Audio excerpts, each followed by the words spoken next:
The morning sun slipped through the slats of the blinds. The house was quiet, peaceful, almost too peaceful.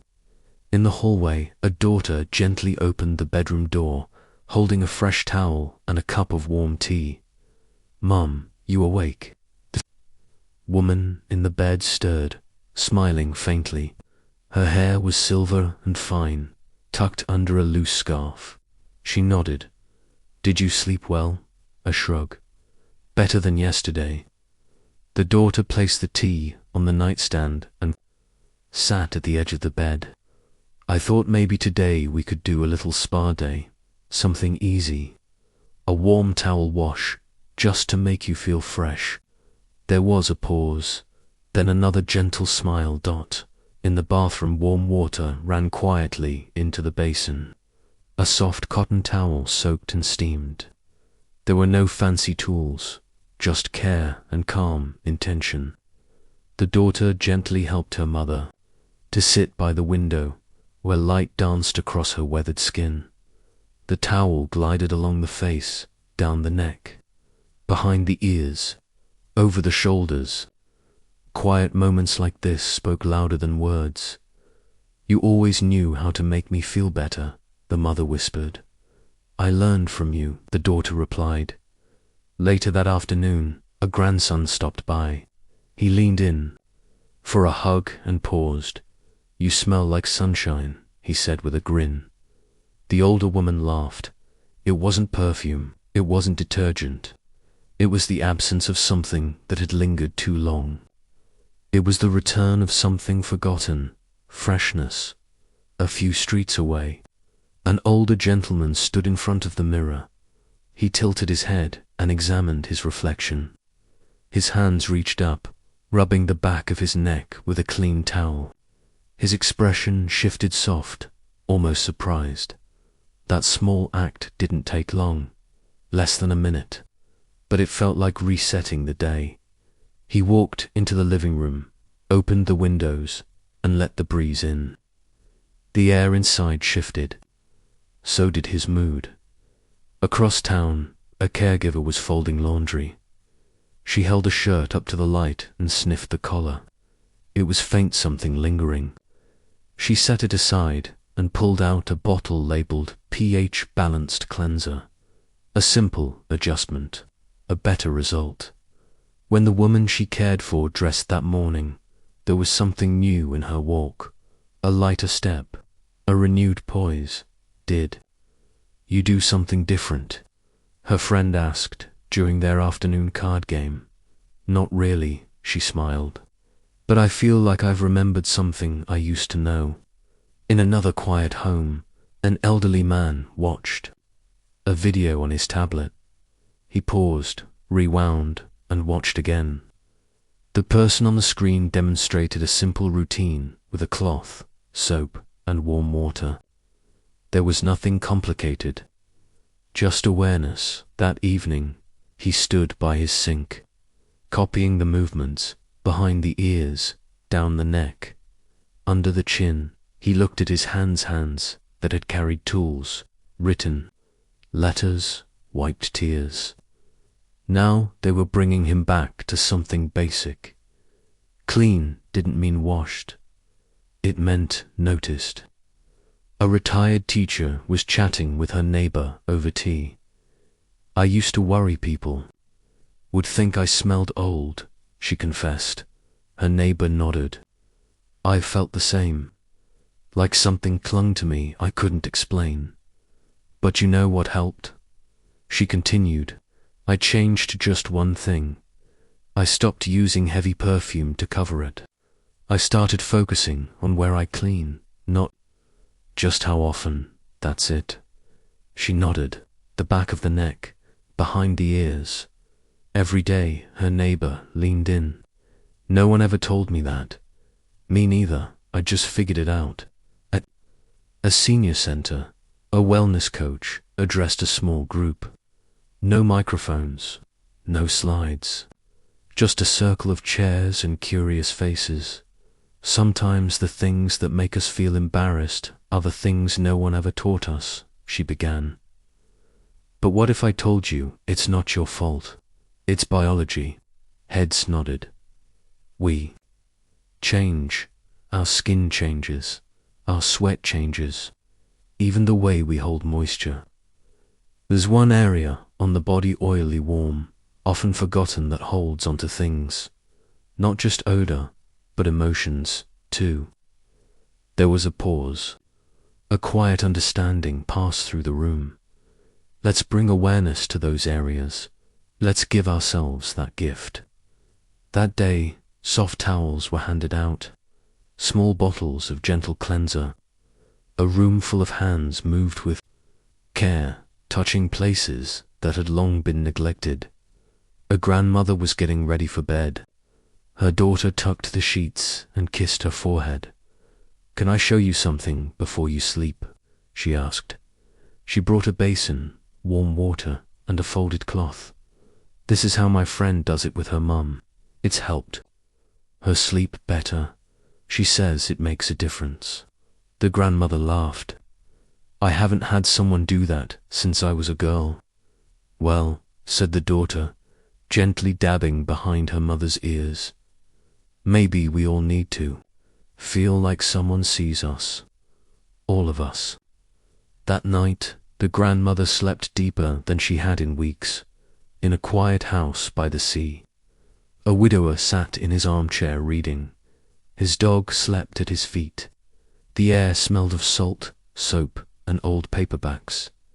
Earlier that week, he had gone through his closet, washed all his collars, aired out his bedding, wiped the wooden headboard. He didn't do it for guests. He didn't do it for compliments. He did it because he wanted to feel clear again, wanted to remember what it meant to feel sharp, fresh, unburdened. And every time he washed that small, often ignored place just under the ears, he felt like he'd pressed reset. A grandson video called his grandmother from college. "Hey, I've been meaning to ask, what's your secret? You always look so ... peaceful." She chuckled. "You know, peace has a lot to do with routine. I start and end my day with something small."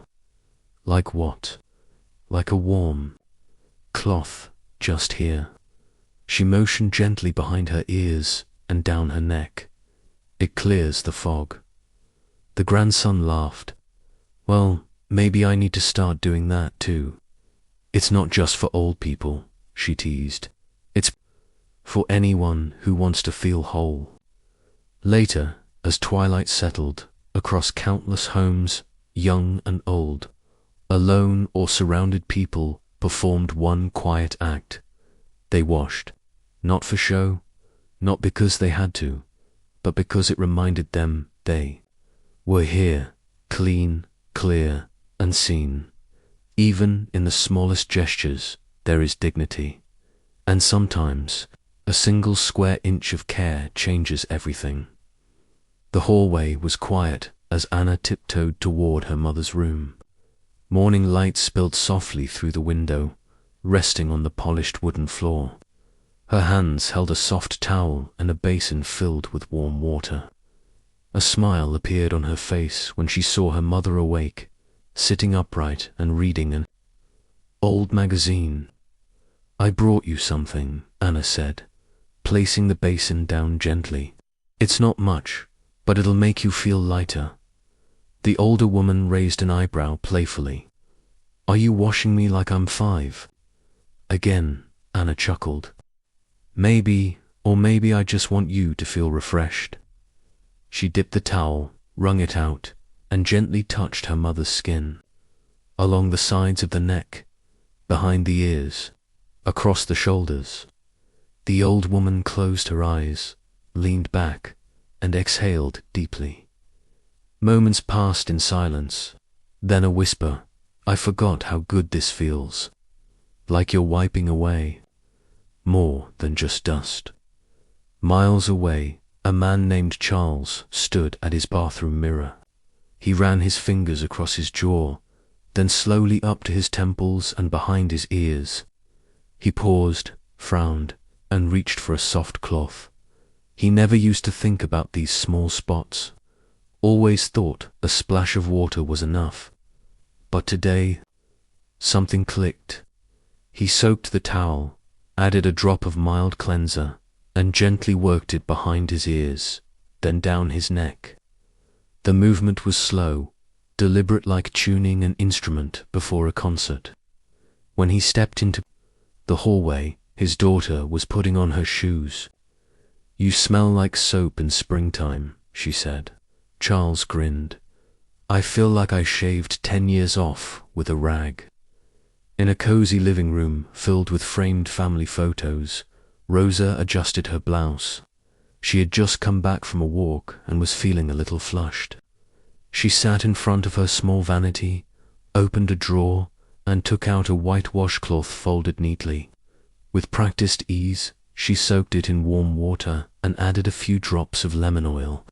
Instead of splashing her face like usual, she focused on the back of her neck, just below the hairline, then under her chin, around her ears, the folds of skin that often went unnoticed. It was something her grandmother used to do, not because it was trendy, because it worked. As she finished, she looked at herself in the mirror. There was a glow not from makeup or creams, but from care. At a local community center, a wellness class was wrapping up. The instructor asked a final question. "What's one part of your body you forget to clean with intention?" People laughed. A few mentioned elbows, heels, backs of knees. But one woman raised her hand and said, "I used to ignore the space right behind my ears.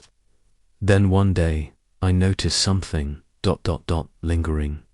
Ever since, I give it special attention. It's made more difference than anything else." The room went silent for a moment. Then heads began to nod. Small, overlooked, powerful. In a small apartment downtown, Jorge was folding laundry. As he picked up one of his undershirts, he paused. The collar, though clean, held a faint, stale smell. Not strong, just ... lingering. He remembered something his sister once told him: clothes hold on to things our noses forget until later. He tossed the shirt back into the laundry basket and added a splash of vinegar to the wash. That night, as he got ready for bed, he took an extra moment with a warm cloth, focused on the skin that met fabric, behind his ears, around his neck. As he lay down, the sheets felt crisper, the air felt clearer. He slept like someone who had just opened a window on a spring day.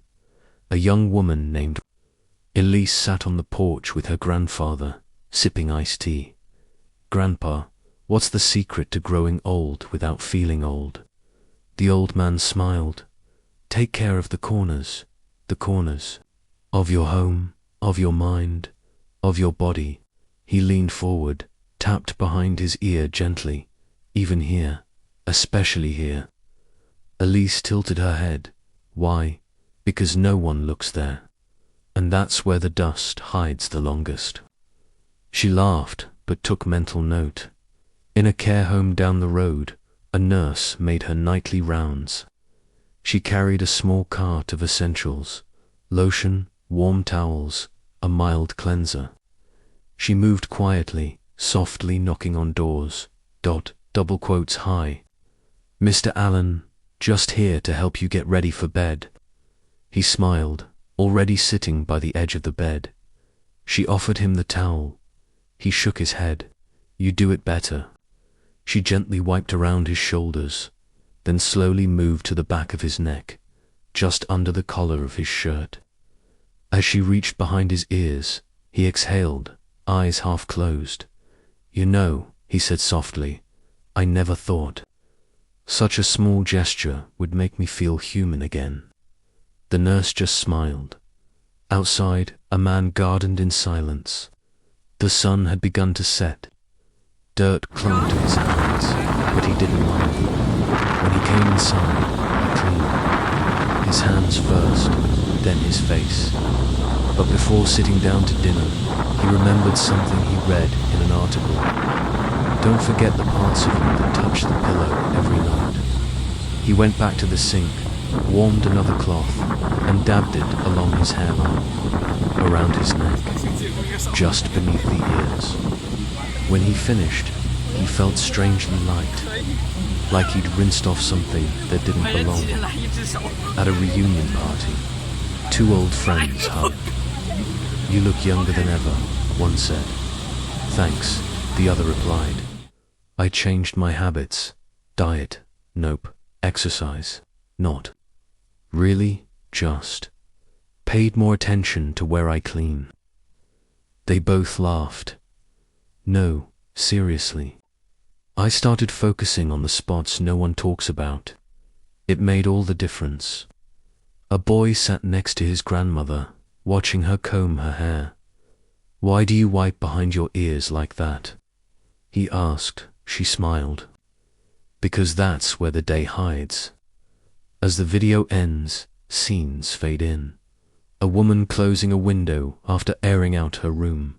A man ironing a freshly washed shirt. A caregiver packing a small hygiene kit. With love, a young girl helping her grandfather tie a clean scarf, a mirror catching the last rays of golden sunlight. No one says anything, because by now the audience understands. Sometimes the quietest habits carry the deepest impact.